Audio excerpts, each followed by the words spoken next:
গত 17 বছরে কারা কারা মামলা খেয়েছেন বা পুলিশের হলে একটা ডান্ডা বাড়ি খেয়েছেন, সবাই একটু কষ্ট করে হাতটা তুলবেন।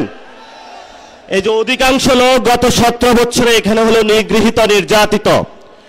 এবং আজকে আমাদের যে ব্যানারের শিরোনাম সেটা আমরা দিয়েছি আওয়ামী ফ্যাসিস্ট কর্তৃক সংগঠিত সকল গুম, খুন ও গণহত্যার বিচারের দাবিতে। গত 17 বছরে বাংলাদেশে কয়েকটি গণহত্যা সংগঠিত হয়েছিল। 28 অক্টোবরে একটি গণহত্যা সংগঠিত হয়েছিল, শাপলাতে একটি গণহত্যা সংগঠিত হয়েছিল, 24-এ একটি গণহত্যা সংগঠিত হয়েছিল, পিলখানায় একটি গণহত্যা সংগঠিত হয়েছিল।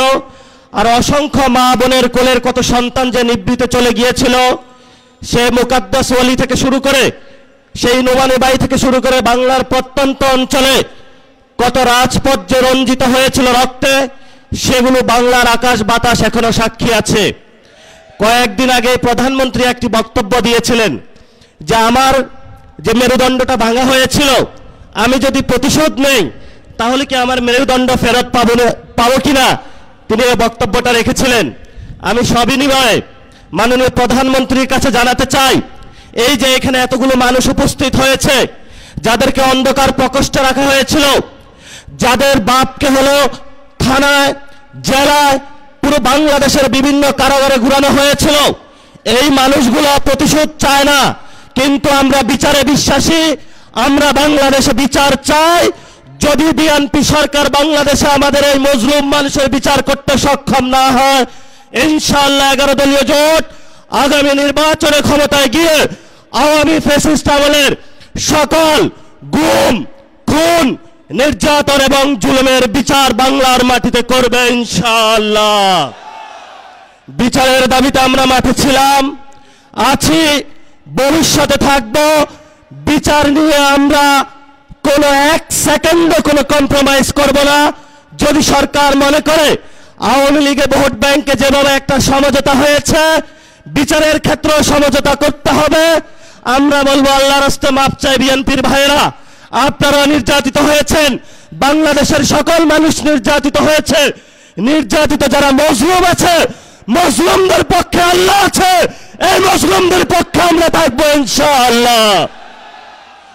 লাস্ট যে কথাটা, এই যে ইলেকশন হয়েছে, আমিরে জামাত বলেছেন যদি সেই ইলেকশনের রেজাল্টটা মেনে নেওয়া হতো তাহলে বাংলাদেশে একটা গৃহযুদ্ধ হতো। আমরা বাংলাদেশে একটা গৃহযুদ্ধ চাইনি বলেই এই পর্যন্ত আমরা শান্তি এবং শৃঙ্খলার সাথে রয়েছি। নির্বাচন কমিশনে যে কমিশনারগণ নিয়োগ হয়েছিলেন, সেই প্রস্তাবনা আমাদের কাছে এসেছিল, বলেছিল ভাগ বটরা করে অমুক অমুক ব্যক্তিকে বসাতে হবে। সেই সময় আল্লাহর সহায় থাকার কারণে এই সব গোপন সংলাপ আলোচনায় আমরা রাজি হই নাই। বিএনপির অনেক কমিশনার বসানো হয়েছে, বিভিন্ন বিভ্রান্ত আর্মি পার্সনকে সেখানে বসানো হয়েছে, তারা নির্বাচনে হলে ইঞ্জিনিয়ারিং করেছে। আমরা আপনাদেরকে হুঁশিয়ার করে দিতে চাই, এই অনেক কমিশনারদের এক পা অলরেডি কবরে চলে গেছে। এই অবস্থায় আপনারা যদি বাংলাদেশের মানুষের সাথে গাদ্দারি করেন, প্রতারণা করেন, লোকাল গভর্নমেন্টে যদি আমার বাংলাদেশে কোনো ইঞ্জিনিয়ারিং এর ব্যবস্থা করা হয়, বাংলার রাজপথ প্রজ্বলিত হয়ে উঠবে, আগুনে তপ্ত হয়ে উঠবে ইনশাআল্লাহ। আপনারা লোকাল গভর্নমেন্টে সবাই প্রস্তুত থাকবেন ইনশাআল্লাহ। মাঠে হয়তো আমাদের রক্ত থাকবে, নয়তো বাংলাদেশের আজাদী থাকবে ইনশাআল্লাহ। আমরা ইনশাআল্লাহ 11 দলীয় জোটের যারা নেতৃবৃন্দ এখানে আছেন, তাদের নেতৃত্বে বাংলাদেশের মানুষের পক্ষ হয়ে একটি সুষ্ঠু গণতান্ত্রিক প্রক্রিয়ার মধ্যে দিয়ে এগিয়ে যাব।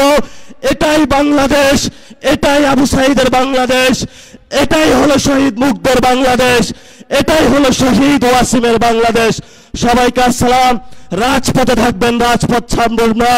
রাজপথে মুক্তির সমাধান, রাজপথে আজাদির সমাধান, রাজপথে বাংলাদেশের সমাধান, রাজপথে হলো সার্বভৌমত্বের সমাধান, রাজপথ হলো ইসলামকে সার্বভৌমত্ব রক্ষার সমাধান। এই সমাধান আমাদেরকে ইমানি দায়িত্ব, দেশপ্রেমের দায়িত্ব, এই দায়িত্ব আমাদেরকে আদায় করে ইনশাআল্লাহ আমরা ঘরে ফিরবো। আসসালামু আলাইকুম।